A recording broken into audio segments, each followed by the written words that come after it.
faster than a speeding bullet, more powerful than a locomotive. It's a bird, it's a plane, it's Superman. Geez, just a locomotive? People in the 40s needed bigger imaginations. Born on the far-off world of Krypton, the infant Kal-El was sent to Earth by his parents, narrowly escaping Krypton's destruction. Raised by farmers as Clark Kent, he eventually became Superman, champion of the oppressed, the man of tomorrow. If you've only seen the movies, forget him. Comic book Clark's not the perfect Boy Scout, and he's definitely not Jesus. Wait, weren't the guys who made him Jewish? Jerry Siegel and Joe Shuster were sons of Jewish immigrants and grew up in a time when anti-Semitism went largely unchallenged. And then that ugly mustache showed up. Understandably seeking escape from some truly terrifying horrors, the pair created Superman to be a simple solution to overwhelming problems. A hero who could defeat any evil by just punching it. Hell yeah, that's how I live my life. After almost 9 decades, Superman has been many things. At the core, his story is one of a refugee, a child who lost his home,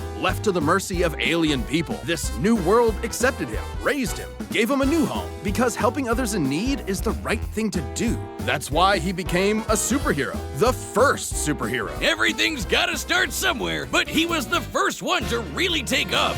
I mean, not literally, it took a while actually before he learned how to fly. In fact, when Clark discovered his Kryptonian heritage, he struggled to accept it and subconsciously developed mental blocks, severing him from his true power, which he would uncover throughout his life. He's strong enough to shoulder press the weight of the Earth for 5 days straight, or crush coal into perfectly cut diamond. That's not how that works. He's fast enough to reach the edge of the universe in seconds, or even break the bonds of infinity. Wait, he can do all that, but Batman can punch him out? Really? You're probably thinking of Elseworld stories outside main canon like Dark Knight Returns. It's a good question though. Superman's powers have fluctuated over time for a variety of reasons. However, for Death Battle, we take the characters at their best. Yeah, like how his breath is so powerful he can sneeze away a solar system, or blow air cold enough to freeze ghosts! Speaking of, his X-ray vision doesn't just see through walls, he can see through your own body and mind to examine your soul. And yet, he can't see through lead. That's okay though, he can just burn through it with his face. Since he gets his power from the yellow sun, his heat vision burns with the fire of a star. And if beams aren't enough, he can blast it out of his whole body for a super flare. It used to totally drain him, but he's learned how to control it. Simply put, Superman's powers defy physics. My favorite examples of this are when he rebuilt the reality warping miracle machine from memory, or punched Brainiac so hard every version of him felt it through all of time, or when he gained 10 years worth of medical training through only 5 minutes of reading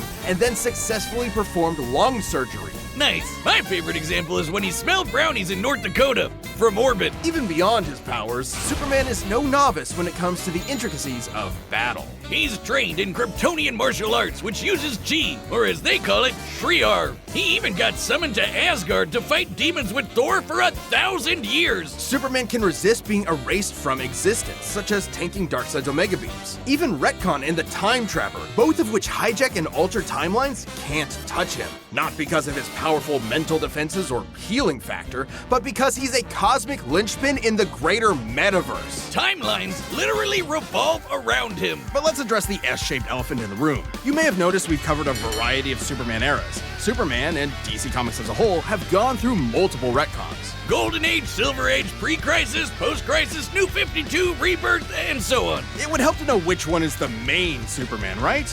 Well, they all are. Yeah, the latest reboots basically said everything in the main series is kinda canon, even when he had wacky powers like changing his appearance with a super muscular control.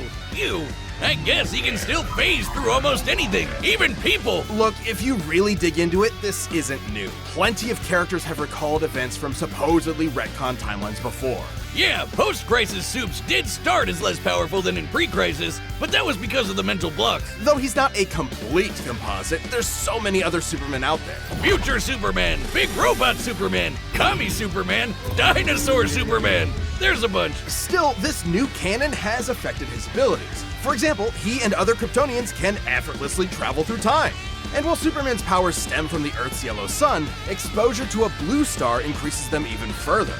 In fact, upon visiting a white star, he attained a whole new level of power. When that old baldy Lex teleported him to another galaxy, Superman just popped back up, saying space-time has lost its meaning for him.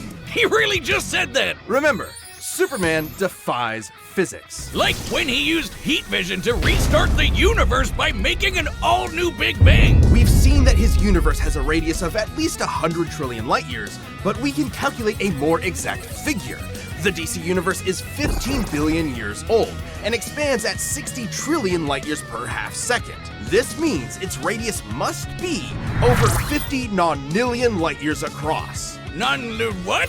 That's 31 zeros, and Supes helped make that happen. Well, about 1/5 of it. That's still immense power, but if you want something bigger, here's the Anti-Monitor blasting Golden Age Superman with all the energy of the antimatter universe. And then Superman, Punched him so hard it kickstarted another one of those reboots. Now, Superman does have weaknesses. There's kryptonite, of course, and exposure to red starlight can fade his powers over time. Not all at once. He has been able to move planets around while under a red star, so... And everyone knows Superman can't deal with magic, but it's more accurate to say he doesn't have any special resistances to it. He's defeated plenty of magic users before, even Shazam. Superman challenges the idea that absolute power corrupts absolutely. He's the goodest good guy of them all, but there is nuance to being good, even if he is the ultimate power fantasy, unstoppable and incorruptible. Such as when he took on the World Forger, one of the most powerful reality shapers in all of creation. Who was in the 6th dimension, crafting a whole new multiverse to replace the one Clark calls home. Who's gonna stop him? Superman could, and the Forger knew it. So he was trapped on a world with a sun so distant he could never escape. Or so the Forger thought. Instead, Clark found the strength he needed to fly at that sun, dip through a ton of stars, KO the World Forger, and shatter his new multiverse with a single punch. Because that's Superman, a simple solution to overwhelming problems. He's the kind of person to save a cat from a tree, answer Christmas cards from strangers, and tow hundreds of planets to a new galaxy all in the same day. What's not to like? Truth and justice has no better champion than the Man of Steel.